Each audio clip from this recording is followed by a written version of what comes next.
What's going on, YouTube? This is Allbreezy365 here, back with the second video for the new channel. For those of you who have not caught the first video, this is a new channel I'm starting up. Gonna have a lot of automotive, motorcycles, camping, hiking, all that jazz, typical outdoor stuff. As you probably saw in the thumbnail, obviously own a dirt bike, which is one of the main things this channel is going to be about, but not solely. Like I stated, there's going to be a lot of things in this channel. But anyways, as you saw the thumbnail, I do own a 2013 Kawasaki KX450F. When I got the bike, it was fairly stock. I've owned multiple bikes over the years, and I just have a passion for riding, working on them and everything. I really enjoy fixing them up the way I like them most. So, let's jump right into the video today. I'm going to go ahead and show you the transformation I did on my 2013 Kawasaki. Let's jump into it. So, here's my Black Beauty. Like I said, the 2013 KX450F. The bike was pretty much bone stock cosmetic-wise when I got it. For those of you who are aware of the way the 2013 model KX has come, it had the green front fender, white rear fender, and it had the green and black seat on it. So as you can tell, it's changed quite a bit. So I'm going to go ahead and dive right into the things I've done to it. When I first got the bike ran flawless. It's fuel injected. Not that really means anything, but it's not as likely to have issues compared to a carbureted bike. This is in fact my first ever fuel injected bike. I've owned many, like I stated, but my first fuel injected bike was this exact KX450F. I've owned DRZ 125s, my actual first beginner bike, TTR 250, RM 125s, RM 250s, RMZ 450, YZ 250Fs. If you name it, I've probably owned it. But anyways, I had a lot of buddies growing up that had fuel injected bikes, and I always wanted to ride one, but I never got a chance to ride one of theirs. So obviously my first fuel injected bike was one of the biggest they offer, at least in the motocross platform. So yeah, I was honestly really shocked. The last 450 I had before this bike was a 2007 Suzuki RMZ 450. That model was carbureted. 4-speed transmission, had a really tall first gear. Very powerful, torquey bike. Loved every minute of it. Primarily rode it in trails. That's been more of my gig. I have rode quite a few tracks in the past. Tracks isn't primarily my thing. I'll still ride them to have fun, but trails to me is where it's at. So when I got this bike, I threw my leg over the seat and was expecting the similarities of the RMZ, and holy crap, man. This thing is a beast, an untamed beast. Absolutely love the bike. But anyways, back to the story. Since the mechanics of the bike were great, no issues. The only thing that may have somewhat been an issue, I wouldn't really call it an issue. I did have to replace the airbox on this bike. The passenger side over here where you see like the air inlet or grab handle, whatever you want to refer to it as. It had a crack in it, I think from here back, which, like I said, it didn't affect the way the bike ran. It wasn't necessarily an issue. It was more of a cosmetic thing. You're the kind of person that likes to run graphics on your bike. I mean, it's kind of hard to put new graphics on a bike if you've got a cracked airbox, because it's just not gonna stick right. But anyways, I hated to replace it because, like I stated, it didn't affect the way the bike ran. But to those of you who obviously know the mechanics of a bike, it's not good to have, you can already see the standard size opening on the airbox. If you're mainly riding in trails, you're gonna possibly come in exposure with water. And if this hole is any bigger than what it already is, you're gonna potentially get water in your air filter, and then your air filter can potentially suck it into your motor they kind of screw your motor up. So just play it safe on top of wanting to have that fixed so that I can do other modifications on this bike. I went ahead and replaced the airbox first. I was shocked when I went to replace the airbox. Out of all the bikes I've had, I've never had to replace an airbox. So when I looked them up, you know, obviously went OEM through Kawasaki, they wanted either 150 or 160 bucks for an airbox. I'm like, holy crap. Like, that's ridiculous. It's plastic. Luckily for me, though, I do have a good buddy of mine who's a parts manager for a motorcycle shop, and I reached out to him and, you know, checked to see if he could potentially get me a discount on one, and he ended up hooking me up. I paid probably between 70 to 80 bucks for the new airbox, so that came in clutch. So that's the first thing I did to this thing, was replace the airbox. I already had, you know, the design in mind I wanted to go with. I'm a sucker for black bikes. You know, it does take away from the factory team colors of the manufacturer, but black's slick and it just kind of flows with everything. So second thing I went with was all black, a Cerbis or a Cerbis, however you prefer to pronounce it, sorry. That was first. Next on the list was graphics. I had a time trying to decide between who I wanted to go with for graphics. As most of you probably know, there's a lot of companies out there to decide between, and I had a really hard time. But you know, after doing my homework, doing my research, I came across Rival Ink. Right there. Very, very well known, very popular. Some of you probably viewing this video probably had Rival Ink graphics on your bikes in the past or your current bikes. The customizations that they allow you to do with their custom graphics, it's endless, man. I mean, you can take basically an already, you know, base model kit, and then you can tweak it to your liking, which is what I actually ended up doing with this graphics kit. Very great graphics, very responsive company. You know, they'll do a proof email that basically like sends you pictures of their design after you tell them what you want done to it, and they will basically send you a proof of what they came up with before they ship it out to you, and you pay money for something that you can't get a refund for if it's not what you want. So it's a really cool idea. I'm sure they're probably not the only company that does that, but it's definitely a good idea considering it's custom. After all, something you have in mind may not be what the creator has in mind. It's actually creating this layout for you. Aside from that, the cost, a lot of them typically range, you know, in the same price. However, Rival Ink, I did discover, was a little bit cheaper by the time you factored in tax and shipping. So that was a win overall for me. Absolutely love the graphics on this bike. I apologize for not having the bike in a good spot to do a full walk around. I got the four-wheeler here beside of it. Yeah, I got the All Breezy on here. You know, custom number. You know, and for example, this kit is referred to as the murdered kit. It's just a custom graphics kit that they have on their website. So this is the one I chose to go with. I like the black with the gray. But for instance, you know, I put my own little touch on it.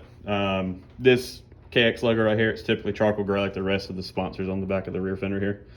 I wanted to kind of bring the colors back into the bike, you know, kind of represent the factory manufacturer colors. The green just pops really well with the black. So I've got that on there. I actually was able to go and, you know, kind of choose the sponsors, I guess you want to say. Not that I'm actually sponsored, but come on, their graphics, they look sick. Kind of go with, you know, the sponsors that I wanted. In other words, the ones that I actually, you know, buy from. Just kind of rep them, man. I mean, I love all these on here. See if I can get up here better for you. The front number plate, kind of did the same thing. I tied in the green KX, just like the rear. You know, just kind of trying to liven the bike up. So let's see, after graphics, the next thing I did was, I think I put new grips on it. These are Pro Topper Pro Taper pillow top grips. Went with the gray grip, black donut. Just kind of pull in the rest of the look of the bike, since it's black and gray. After that, I actually ordered these Acerbis handguards.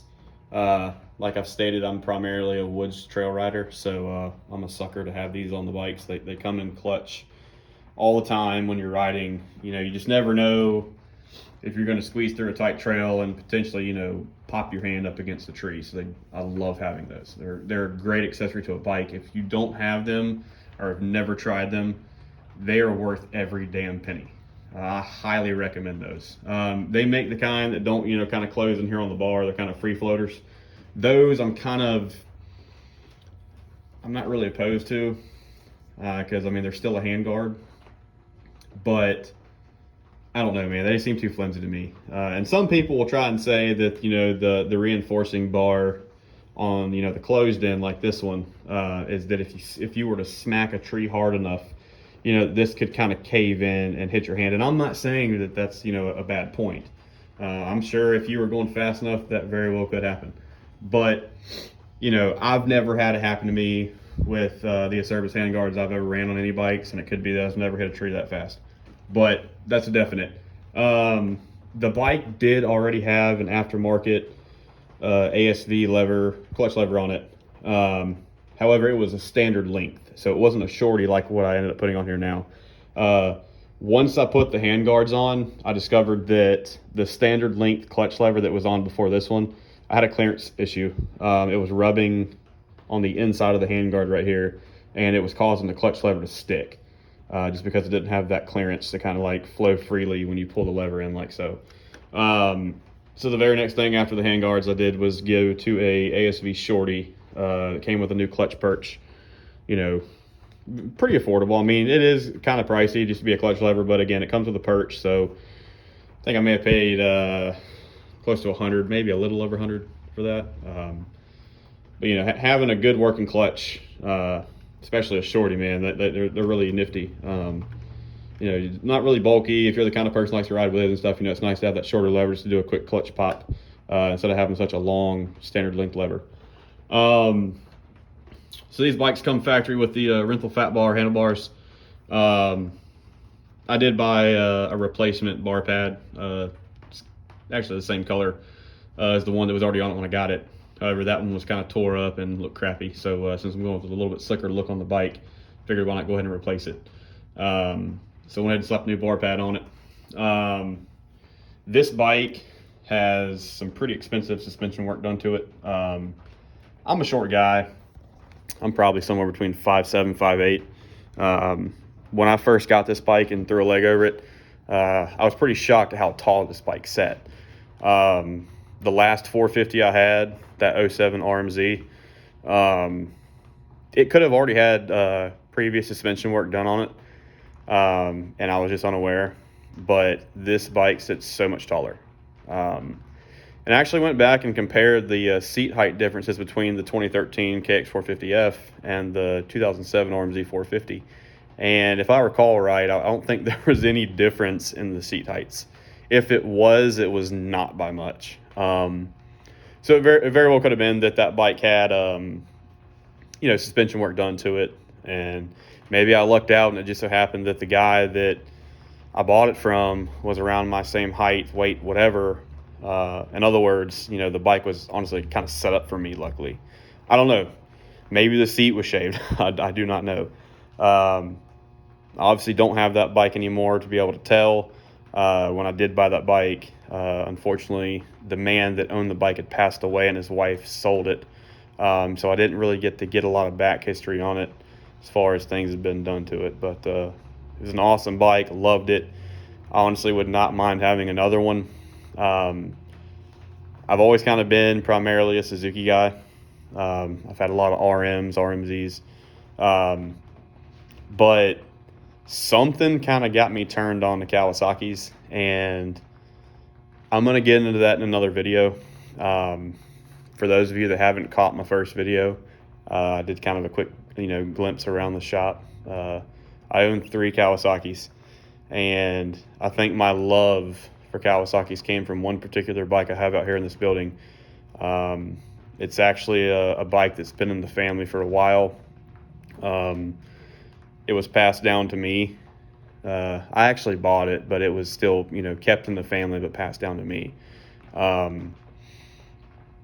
Basically, my love for Kawasaki stemmed from this bike. The reliability it has, the power it has. I figured, why not, give Kawasaki a shot. I'm all for trying new bikes out, kind of getting a feel for what really suits me or what I prefer. You can't say one bike's the best in your opinion until you've tried them all. So, once I kind of threw my leg over a Kawasaki dirt bike like this one, I'm hooked. So yeah, not here to debate, not here to say for sure that Kawasaki's better than every bike out there. No, I'm not saying that, but Kawasaki's are in fact great bikes. They've won a lot of 450s, 250 shootouts over the past couple years. So I decided to give them a shot in the dirt bike world, and they didn't let me down. That's all I gotta say. So anyways, back to the bike. Let's see. Covered the plastics, graphics, hand guards, grips, clutch lever, bar pad. The only thing that's on this bike performance-wise, it has an FMF 4.1 full exhaust system, carbon tip, with the Mega Bomb header. Like I said, I don't have the bike in the best spot to really give you a full walk around, but as you can see down there, you got the Mega Bomb header. And in my opinion, I've had a lot of bikes that have had Pro Circuit exhaust. I've had quite a few FMFs, mainly like the Power Core 4s. Those run more of like a 4-stroke trail bike, which they still sound good, don't get me wrong, but I was always convinced that Pro Circuit had one of the better sounding exhausts in my opinion until I got this bike. And I don't know if it's just the exhaust itself or if it's that exhaust mounted up to a fuel injected 450, but holy crap, man.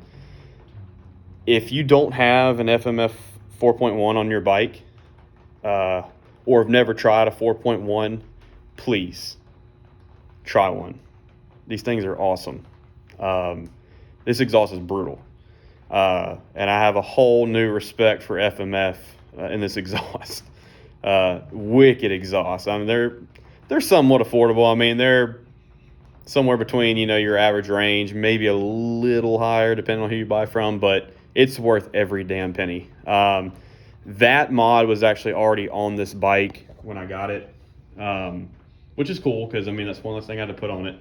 But I am glad that I got to experiment that exhaust without even having to buy it. So with that being said, as long as they continue to make that exhaust for any bikes I have in the near future, I will definitely keep the 4.1 on pretty much any bike I have from this point forward. Let's see, other than the power adders, it does have newer sprockets on it. It's had a newer chain put on it. Chain guides and chain guard. It's got the black XL wheels on it. It's got aftermarket hubs, front and rear. Kawasaki put out the blue anodized case covers. So, the blue hubs kind of tie into some of the factory accents on the bike. Kind of wanted to stay with that. Let's see. Other than that, I believe the only thing I've done to this, I know I did put a new air filter in here. It's just a uni serviceable filter.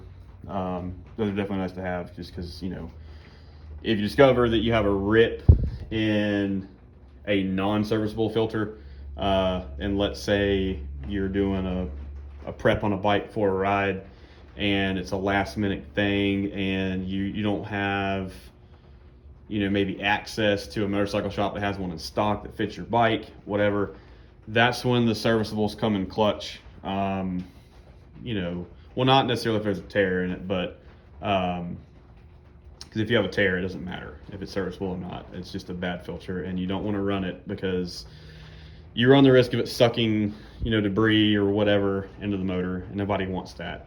But let's just say that you have a non-serviceable air filter that's just, it's tired out, man. Like, it's just, maybe it's too dirty to even come clean, or maybe it's just, it's past its life.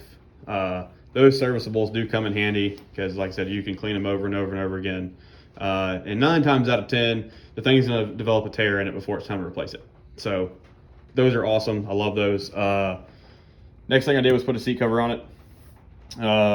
This is pretty much the type of seat cover I run on all my bikes. This is a Factory Effects all black gripper seat cover. This seat cover gives you pretty good grip. There's not a lot of slipping and sliding. I pondered on getting a hump seat, if that's what they're referred to as. I may have butchered that. I apologize for the ones that do know the correct term for that. Because it almost acts like a saddle, keeps you kind of planted and keeps your butt from sliding all the way to the back of the bike. But this is, gave me really good luck. So I decided to throw on this bike. Plus, it's so affordable. There's a lot of other seat covers you can get out there that, that they've got cool logos on it or whatever. But if they don't offer, good grip, what's the point in buying it just for a look? I mean, after all, this is honestly one of the things that's probably overlooked a lot with riding bikes is having a good seat. The seat does help a lot because if you're comfortable on the bike and your riding posture is great, it just makes you such a better rider. That's honestly something I probably took for granted a lot on the bike, and the more I thought about it, it's like that really makes the difference. So highly recommend investing in a good seat cover. They're not that expensive. I think that thing was maybe like 30, 40 bucks. But yeah, so that probably honestly wraps it up for the things I've done to it. I'm not done by any means with the things I'd like to do to this bike, but for right now, all the basics are covered that I've always wanted to do to a bike. I did kind of splurge a little bit on this one and compared to other bikes, mainly because this is one of the newer bikes I've ever owned, dirt bike wise. So I did pay a pretty penny for these graphics on this bike, but to me it's worth it. Most bikes I've done graphics on in the past, they were typically just kind of like your standard graphics that are already done up. Like you're buying it, there's no customization to it, there's not your own personal touches on it. They're just, and then they're fairly, they're cheaper. I'm not saying they're cheap as in like they're crap graphics. It's just that if you're gonna have a bike that's yours, is it not cool to be able to just kind of throw like some, touches into it, like your own name, all this stuff. It's really awesome. So I'm really thrilled with the graphics that, I decided to go with on this bike. They look great. But yeah, the weather hasn't been the greatest here lately. I haven't been able to get a chance to ride this thing as much lately as I want to. That may change hopefully soon in the near future. Don't hold me to that. I'll try to get some riding content out there for you guys. But anyways, that being said, I'm not going to string this video out too much longer. It's long enough as it is. Next video, I'm going to try and get into one of my next toys. Show you guys around it. Give you a quick little glimpse right here. It's in the Kawasaki 450. Yeah, so I'm not going to spoil it for you. I'll set up for another video. But anyways, hit that subscribe button, hit that notification bell if you're interested in keeping up with what's going on the channel, and I will catch you guys in the next video.